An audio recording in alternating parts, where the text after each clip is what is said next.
I got into acting at about 8 years old. My mom worked at the university up here in Vancouver in the theater department. She raised me on musicals and theater. We would go to the theater a lot and things like that. So then when an opportunity came up for me to be in a play, she said, hey, this could be a great opportunity, could have fun, and who knows what it could bring. One thing that was wonderful was she wasn't a stage mom, she just really supported me being a kid and having fun with this new experience. And from there, got an agent, started doing commercials. And when I was 10, I got my first feature film in a movie called Runaway. It was a Michael Crichton film with Tom Selleck and Gene Simmons from Kiss, and really cool kind of futuristic action movie, which was really exciting because my first role ever was with Magnum P.I. and Gene Simmons. Woohoo! After that, I had a part in Clan of the Cave Bear, which was really fun because of all of the makeup and just that we were all cavemen and things like that. Also did a movie called I-Man, which was a TV Disney movie, kind of a two-part thing, with Scott Bakula, and I played his son, and it was I-Man, so it was Indestructible Man, and really cool kind of Disney after-school special, which was fun. Did some stunts in that and things like that. And then from there, I got the audition for Flight of the Navigator, and got that role. You are the Navigator. I got the part in Flight of the Navigator when I was 12, and I remember doing an audition here in Vancouver, and then getting a call back where they flew me down to LA, and I met with Randall Kleiser, the director, and I mean, we really hit it off. He was wonderful. It felt really natural. I remember we did the scene where it's like, oh, I do not leak, you leak, remember, Navigator? And I'm like looking at the walls because we're underwater and stuff like that. Will this thing leak? Navigator, I do not leak, you leak, remember? I found out later that they had auditioned hundreds of kids for this part across Canada and the US. And so once I found that out, it was like, wow, I felt really special and really honored and things like that. And it just, it was, such a gift as a kid to be involved in something like that, especially Navigator, because it was such a cool story and for a kid to live, space and aliens and flying your own spaceship and all that exciting stuff that kids dream of. I think I could relate to David Freeman. Like I think that what was really interesting about him was that he was just this kind of normal kid in the family, and then this crazy thing happens to him, and he's all of a sudden totally separated from any life that he's had, and that's a pretty young age to go through something. That would be really traumatic, right? So all of these elements, I remember getting taken by the police to meet my parents, who are now 8 years older, and of course stressed from time of losing their son, and all this strange misunderstandings and confusion, right? So a lot of that, it was a lot of it was pretty scary for David, I think, as a kid. Then getting taken to NASA and probed and all these strange questions and all this strange stuff happening, not really knowing what was going on. So I think in those parts it was really, especially that was David, as opposed to like me. That was me being the character and really living that character and what he was going through. I want to go home. Yeah, I know, David. We want you to come home too, but the doctor wants you to stay in the hospital a couple of days. No, Dad. Please don't make me stay. We have to find out where you've been. He wants to run a couple of tests to help you remember, and we thought that was important, Davey, so we said okay. The scenes when I was in NASA with Sarah Jessica Parker, I remember just loving that. She was like super fun, super cool. In the movie, she's like tells me I'm cute and stuff, right? And I'm just like, hee hee. Did a girl ever tell you that before? Nobody but my mom. But I don't think she counts. But I really just look back on him and wow, what a thing to go through as a kid. Like there are definitely parts that like still make me cry, like and things like that when he's like in the bed, what happened to you, Mom? You too, Dad? And it just really really connected, and the younger brother being older and all that stuff. I mean, yeah, so really special for me. Come on, it's just a phase. He'll grow out of it. He lives that long. Is that any way to talk about your little brother? No, I guess not. Just try and remember you're the oldest, all right? Working with Veronica and Cliff DeYoung there, I felt, yeah, I mean, it felt like a family, really. They were both really great. Veronica Cartwright was wonderful. We really clicked and stuff, and I felt really connected to them. And still, when I watch it, I feel like it's like, yeah, right? And Matt Adler is the older brother, and how interesting that was when he grew up, how he was so like protective of David, right? And whereas we were kind of the weasel dork, butt-faced scuzz bucket, right? We were like at each other earlier in the film. Weasel, dark, butt-faced, scuzz bucket. You'll never see your 9th birthday, I promise. And then there was a couple really neat scenes, you know, in the hospital where David's like, am I crazy? And Jeff's like, no, man, you're the only sane one in this place. And really, yeah, it was a really good choices for the film, definitely. You don't think I'm going crazy, do you? Are you kidding? They've run 1,000,000 tests on you. In fact, you're probably the only sane person in this place. And of course, for me, I was in the 80s before CGI and stuff, so there was like actual robots and lots of makeup and huge set deck and things like that, which was really cool because it puts you in this world. So it was filmed in Florida, for the most part in Fort Lauderdale, and we did 3 months there. And so when I first flew into Fort Lauderdale, there was Hurricane Kate was just coming there, and the hotel that we were staying at was right on the water. So we got there and all the, you know, every place was taped up windows and boarded up and stuff like that, but got to go out in the hurricane and a little bit, you know, still close to the hotel and stuff. But I remember taking my big windbreaker jacket and jumping off stuff and kind of like floating in the air and stuff. What is it, Macho Man? Not afraid of a little wind, are you? One of the coolest locations that we worked at was on Burt Reynolds' ranch for the Alligator City scenes, where the spaceship comes down to the gas station, right? And what was neat about that location was that it was, I guess, the same gas station from all the Burt Reynolds movies. So, and they had just redressed it up. And we were there for, I think, maybe a week, and I got to stay in this really cool house. It was called the Tree House, and it was also a ranch where they had all sorts of wild animals. I saw a family of these white deer, like a buck and the mom and the little babies, and there were other animals and stuff all over the ranch, and got to meet Bert's mom and dad, and they had this golf cart they would drive around and stuff, and so that was a really cool location. Son of a gun! He just said he wanted to phone home. So for the inside of the spaceship, an interesting thing too is that we ended up going to Norway to film those parts. So after we had filmed all the outside stuff for 3 months, we went to Norway to do the interior of the spaceship. Again, I mean, so cool to be on this huge set where the inside of the spaceship you could actually walk up into and walk around on and interact with. It wasn't CGI, it wasn't you know, green screen or whatever. And even the front of the ship where we're looking out of the ship over the water and things like that, they actually had a big like movie screen that they would project the image on.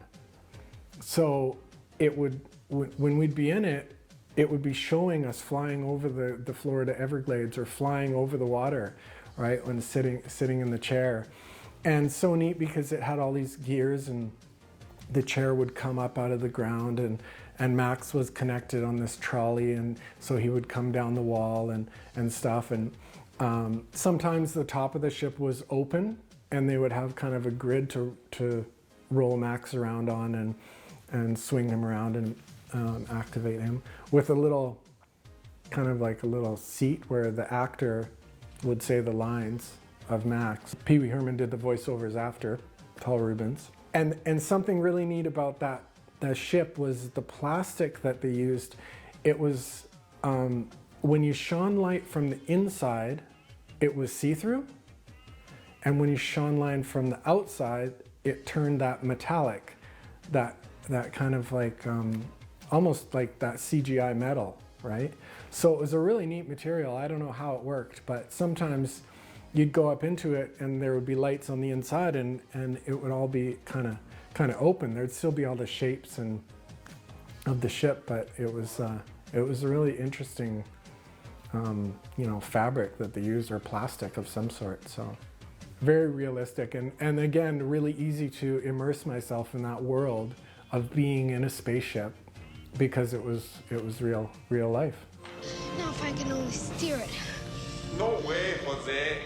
So there was another funny part when we go up in the spaceship really fast. We're like, right, like this. So originally they had wanted to do like, we tried putting makeup on with these kind of weird straps that would like push my face back so that it was like really flat. But that didn't end up working, so I just kind of did it myself. But also there was a big body cast thing on a pole where they originally had me flat to the ceiling and then floating down. But again, back then it was really hard to do things like that. It wasn't as advanced as today. There wasn't thin stuff, so it was like this big bulky kind of body cast, and it just didn't work. Didn't look right. And then also there's a scene where David's looking at all the creatures, and there's that one that bites his hat off and munches it down and then does this big burp after, right? He's like, brah. And that was my burp. I got to do like this, And as a kid, it was fun because we all do that. Oh, how long, how loud can you burp? So I think they might have tweaked it a little bit, maybe made it longer, but still it was me, and that was really cool. That could have been your head, David.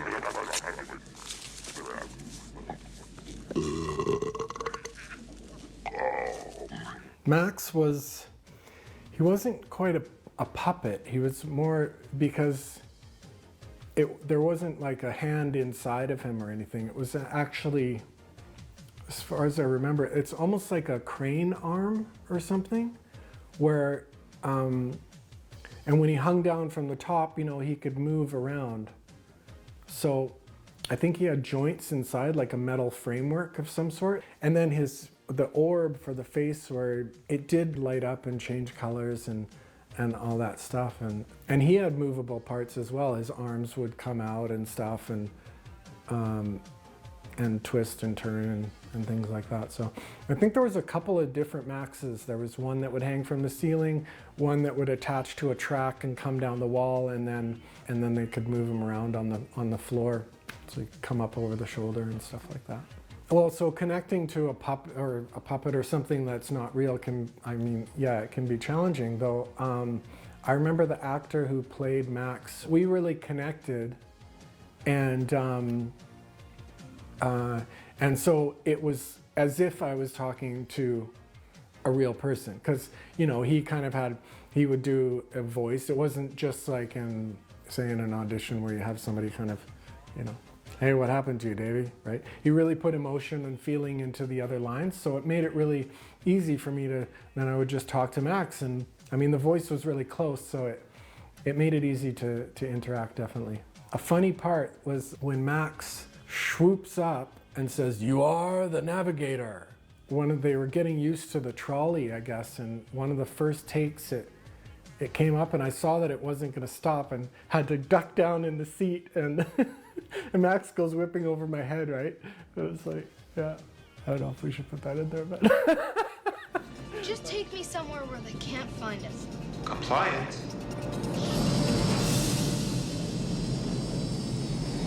What are you doing? there was originally a bit of a different ending where there was kind of Max's superiors were gonna come and destroy his ship because he had helped me go back in time to my family. And there was like a countdown clock on the ceiling and this whole kind of dramatic climax of me saying, you know, leave Max alone, or he helped me, and something like that. So, which ended up not you know, being in the film. They switched that up. Whoa! This can't be happening.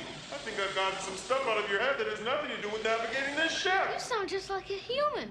I met Paul Rubens once during the voiceovers, but I didn't recognize him at all.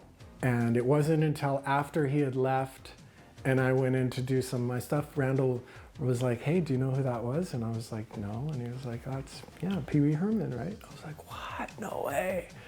And little side note, something really cool as a kid was when we went to do the premiere in New York, the opening for Navigator, my mom and I and Randall also got invited to go to the set of Pee Wee's Playhouse. On another note as well, later in the film, when we were in Norway, I was really starting to miss my friends. They'd been away for almost 4 months, and they actually flew one of my best friends, Jason, and his dad over to Norway for a couple weeks so they could hang out with me and we could run around and do kid stuff. We went cross-country skiing, and which was funny because they wouldn't let me go downhill skiing, so they didn't want me to break a leg or something. And at the end of our cross-country ski route, I actually fell and hit my eye and got a bit of a black eye. So, like, not fully, but they had to cover it up, and just funny the way things work. But that was really, really, really considerate and really special and super, super cool for me. We sure do miss you, son. I miss you too, Dad. I miss all you guys. A whole lot. And then there was some follow-up,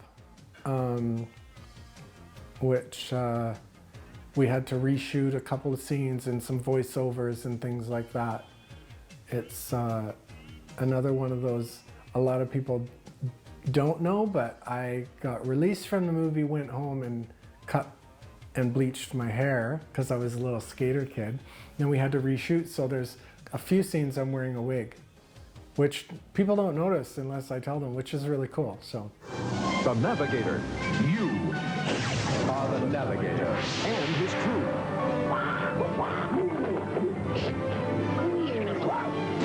Are on the mission of a lifetime. 20,000 feet and falling. Disney's Flight of the Navigator. as far as the Navigator premiere, there was two. So there was one in LA and one in New York.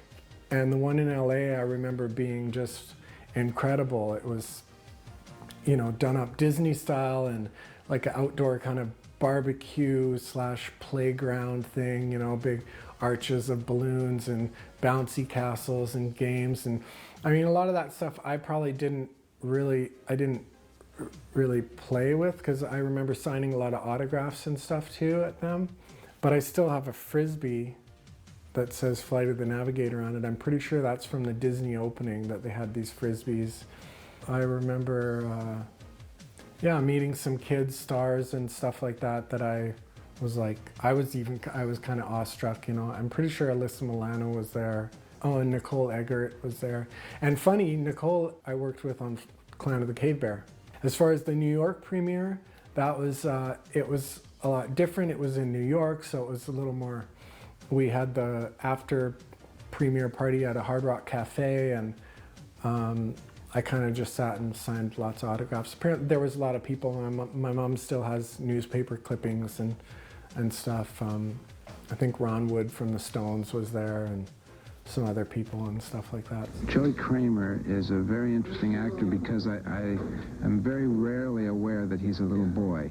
He's a very professional actor, as professional as anyone I've worked with. I did one film after Navigator that I had the lead in, and it was cool. It was a TV movie called Stone Fox. Of course, after Navigator, I got offered a lot of stuff, right? There was like scripts and parts and things.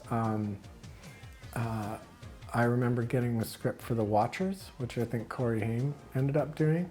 Anyway, I ended up doing Stone Fox, and I thought it was really cool because it was dog sledding and kind of on a country ranch, and you know, I'm trying to win this dog sled race to save my grandpa's farm and stuff. It's an old book, apparently they read it in schools and things like that. And I remember being offered a part in a series that I was considering, but it was like, at that point in my life, I mean, by then I would have been about 14, and it was like a 5 to 7 year contract with a possible extension. So I really, I ended up just wanting to kind of be a normal kid again. And I thought, well, I've been doing this for a long time and I love it and everything, though, shouldn't I finish school and things like that? So I thought, well, I'll just finish high school and then maybe get back into it after.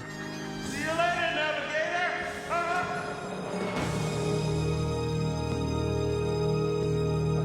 For the years after, I got tons of fan mail and really cool letters, and people drew me pictures and stuff, and I remember I answered every single piece, right?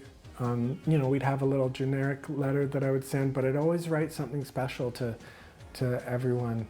So, I mean, that's what I remember as far as reactions to the movies. And I've connected with a lot of people who have loved the movie since childhood, and still it brings them back to their childhood and sparks that fun and that joy that we can forget as adults sometimes.